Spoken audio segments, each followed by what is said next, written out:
Au nom du Père, du Fils et du Saint-Esprit, un seul Dieu, Amen.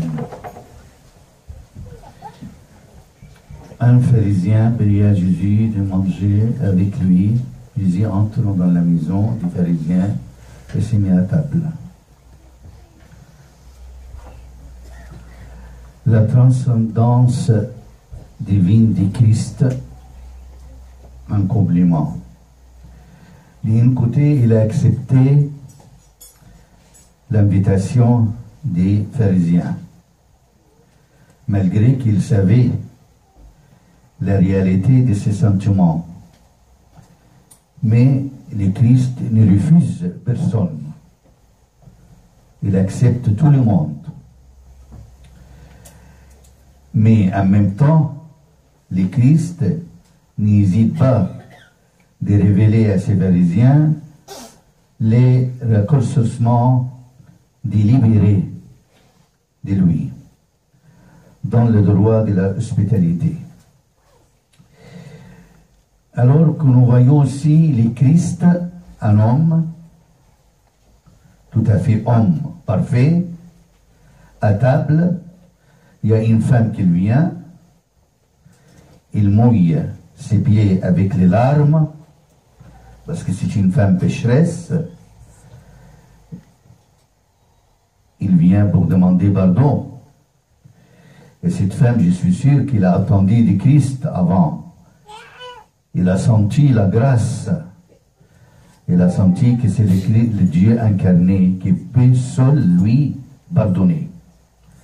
Alors il est venu, assis avec ses cheveux, les pieds, éloigné avec les parfums. Et en même temps, il y a une femme pécheresse. L'autre côté, on voit le Christ, un homme parfait, qui accepte cette femme, mais en même temps, c'est un Dieu. C'est le Seigneur. C'est le Dieu incarné. Parce qu'il avait le pouvoir de pardonner à cette femme. Il lui dit, tes péchés sont pardonnés. Personne ne peut dire cette phrase. Tes péchés sont pardonnés que Dieu. C'est Dieu seul qui pardonne. Et pour ça, dans cette magnifique rencontre entre la pécheresse et le Christ, on voit la pécheresse avec tous ses péchés et le Christ avec ses deux natures, l'homme parfait et en même temps Dieu incarné, qui peut seul lui pardonner les péchés. Deuxième point, le Seigneur attire les gens. Le Seigneur, c'est les saints des saints. C'est la grâce. Cette femme, s'il doit éviter une maison, il doit éviter la maison des pharisiens, parce que les pharisiens sont trop durs. Ils critiquent tout le temps. Ils calculent tout le temps. Ils regardent les péchés des autres tout le temps, le faute des autres.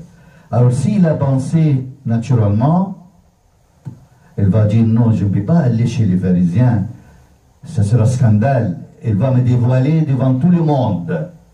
Mais non, il n'a pas pensé comme ça. Parce que chez les pharisiens, le Christ, il était là. Et quand le Christ, il est quelque part, ça change tout.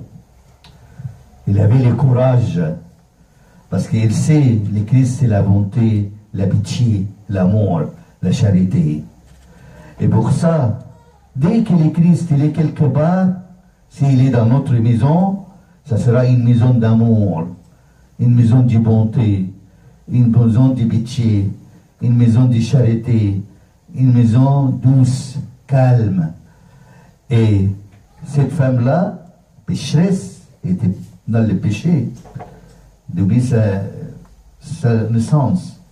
Mais elle n'a pas pensé comme ça. Elle a dit, le Christ, il est chez les pharisiens, alors je vais aller chez les pharisiens, mais je ne suis pas en présence des pharisiens, je serai en présence de Christ. Et les rencontres entre une femme pécheresse et le sauveur du monde. Le Christ n'a pas jugé cette femme. N'a pas dit, qu'est-ce que tu viens là? Tu es une femme pécheresse, éloigne-toi. Pas du tout. Au contraire, elle l'a aimée. Parce que cette femme, elle vient avec un cadeau pour le Christ. Des cadeaux même. Le premier cadeau, c'est ses larmes. Parce qu'elle confesse ses péchés. La confession, c'est très important. Elle ne pouvait pas parler. Elle était très émue.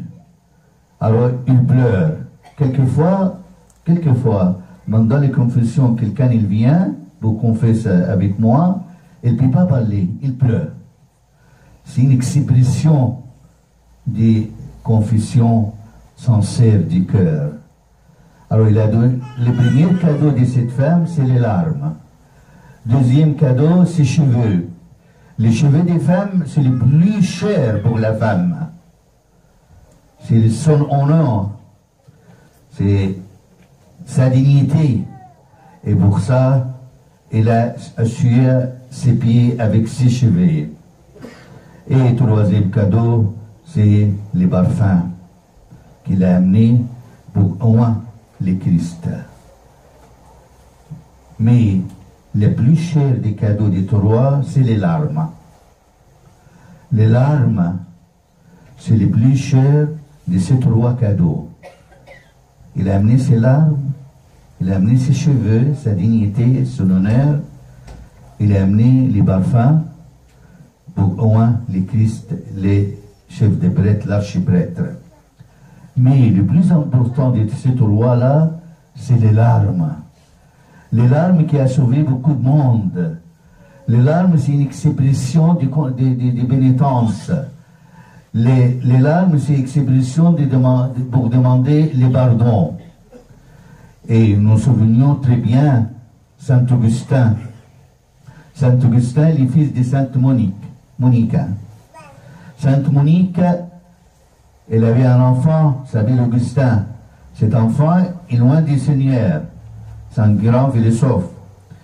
Très loin. Mais il brille pour lui. Mais il brille avec les larmes. Un jour, Saint Basile, quand elle a vu cette femme, elle lui dit, le fils de ses larmes ne sera jamais perdu. Et c'est vrai. Elle est repentie. Elle était baptisée. Il entre dans le christianisme. Il devient le plus grand philosophe du christianisme, Saint Augustin. Le fils des larmes. Cette femme aujourd'hui, elle vient avec ses larmes. C'est le plus cher cadeau, les larmes. Et pour ça, nos saints, nos grands saints de l'Église, les pères de l'Église, ils disent les larmes, c'est le deuxième baptême. Les baptêmes quotidiens, les baptêmes de tous les jours. On est baptisé dans l'eau et pour nos péchés quotidiens, il y a les larmes pour se rebaptiser tous les jours dans notre vie. Tes péchés sont pardonnés, ta foi t'a sauvé, va en paix.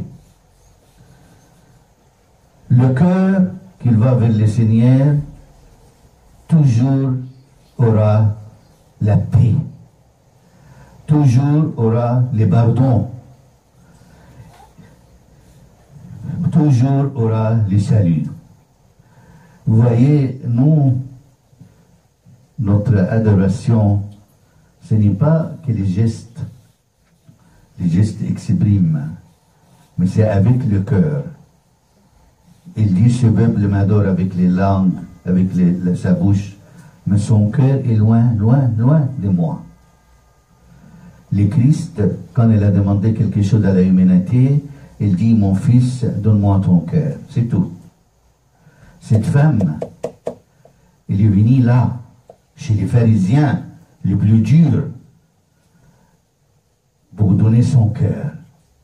Il a donné son cœur, le résultat, il était pardonné de ses péchés, il était sauvé, il avait la paix. La paix que tout le monde cherche. Tout le monde cherche la paix.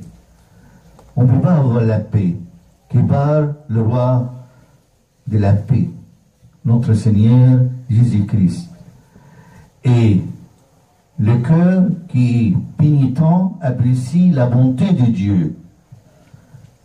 S'il n'avait pas le cœur pénitent, s'il avait le cœur dur, il n'apprécie pas la bonté du Seigneur, il ne va pas chez les pharisiens. Mais parce qu'elle, elle avait un bon cœur, parce qu'elle, elle a regretté ses péchés, parce qu'elle, il veut le pardon, le salut, il est allé jusqu'à Christ pour confesser et pour demander pardon. Confession et larmes du cœur repentant. Les larmes de cette femme pécheresse traduisent la reconnaissance virtuelle de son confession et de ses péchés. Et le regret d'un cœur qui jette les péchés. Elle a décidé de jeter tous ses fautes. Elle a décidé de donner son cœur au Seigneur. Elle a décidé de donner sa vie même au Seigneur. Et pour ça, c'est une magnifique rencontre entre la pécheresse et le Christ. Et qui sans péché? Qui peut me dire? Personne. Tout le monde dans les péchés. Il n'y a que le Seigneur qui est parfait. Dieu seul qui est parfait. Nous avons tous besoin de cette rencontre avec le Seigneur. C'est cette facilité d'y aller vers lui, de donner notre cœur, de donner notre vie pour que nous soyons sauvés et vivons dans la paix.